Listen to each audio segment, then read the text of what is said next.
Having paused their overly ambitious plans for new factions, maps, and game modes earlier in the year, Team 17 have spent the last few months focusing on bug fixes and quality of life improvements. However, recently, more and more new content appears to be working its way onto the release schedule. So today, we're going to start by looking at the new content you can expect from Hell Let Loose in the near future, before taking a higher level look at the state of the game in general. First up, we have 2 cosmetic DLCs heading to the new in-game store. Firstly, we have the German paratroopers, the Fallschirmjäger, which, to be fair, is always going to be a popular choice. Then, second, we have the Urban Muster pattern uniform for those who like that sort of thing. In general, cosmetic DLCs are a great way to support the developers of a game that you feel passionate about, and if Hell Let Loose is going to have paid-for DLC, historically accurate uniforms feels like a good way to go. But ultimately, I know many of you will feel that Team 17 haven't built up the trust to be deserving of that extra support just yet.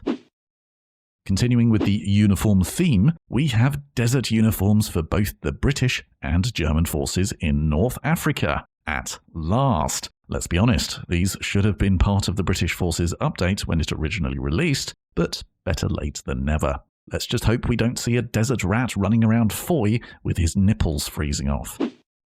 Next up, the Brits will have a new tank, the Stuart Honey. Plus, the devs held a vote on which medium tank should be added for the Brits. The choice was between the Crusader Mark III, the Valentine Mark II, or the Matilda Mark II. Please feel free to tell me in the comments below which you would have chosen.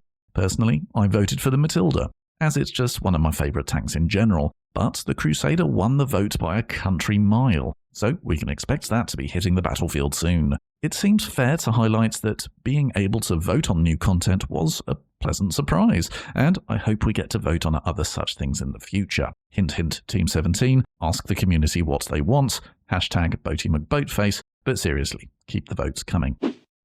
There's a new, more relevant Lee Enfield, which I don't think anyone is going to complain about. Dive to Prone is back for round 2, we'll see how that goes, and then we get to the maps. We have many more night maps on the way. Quick question, do you guys like the night maps? Because I'm not sure how to feel about them. I guess they bring an interesting dynamic, but they've basically just turned down the lights. Maybe if muzzle flashes and other light sources looked better and were therefore more immersive, I'd be more convinced, but I'm keen to hear your thoughts on the matter. More interestingly, they're going to include a dusk version of El Alamein and Omaha. It's an interesting idea, but what butters my parsnip more than that is the thought of maps with a full day-night cycle. Let's face it, a Hell Let Loose match can often become stale, but a day-night cycle or even dynamic weather could mix up the gameplay significantly. We dare to dream. The devs have also mentioned a new 50 vs 50 map called Morta, which is slated for release in 2024.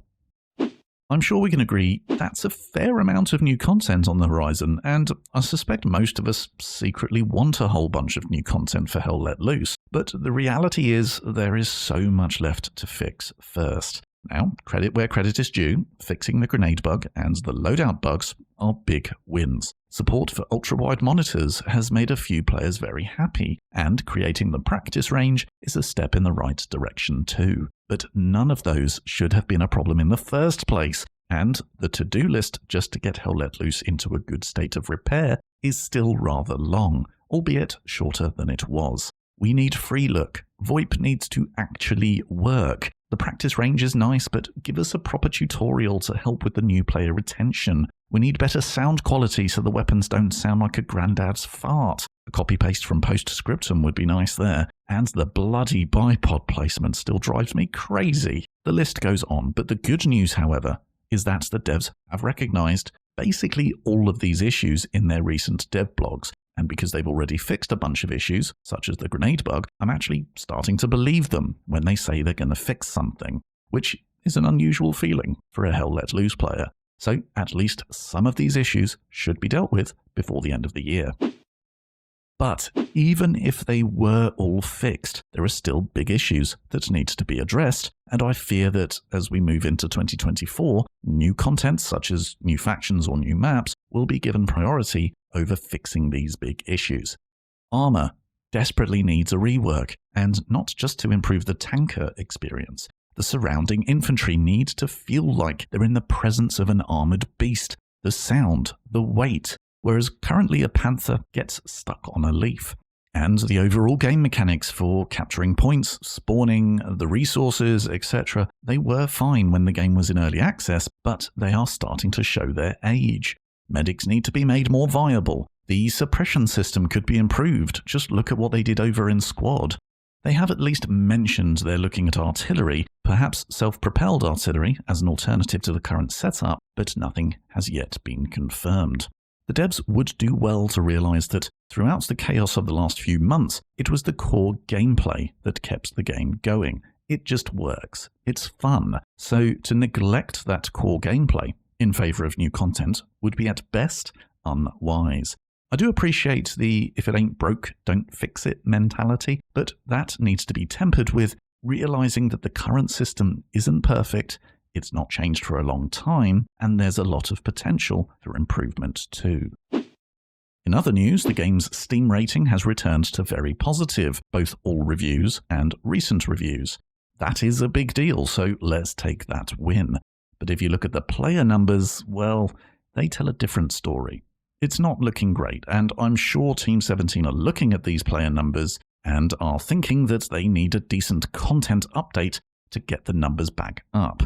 Ultimately, yes, that clearly needs to happen at some point, but equally, you're only going to keep that spike of new players after a new content drop if the game's core offering is solid. And right now, it's very squishy indeed, with bug and performance issues on the one hand and an increasingly stale meta on the other. And player retention is worth considering, especially as there's a free weekend coming up. Yes, I know most of you hate playing with all the free weekenders and will purposefully not play that weekend, but if you have any friends who have been wanting to give Hell Let Loose a try, why not let them know? It would be interesting to hear a new player's perspective on the game, now that it's received a few months of some long overdue care and attention. But most of all, I'm interested to hear what content are you looking forward to the most, and the issues that you think they should be concentrating on fixing before any new major content updates.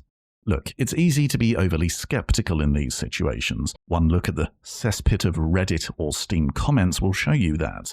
But even if Team 17 haven't addressed the many issues in the order that you want, or fast enough for your liking, we cannot deny that they are listening, they are trying, and they are definitely communicating. We've had no less than 6 developer updates in the month of September, and that follows the 6 we had in August.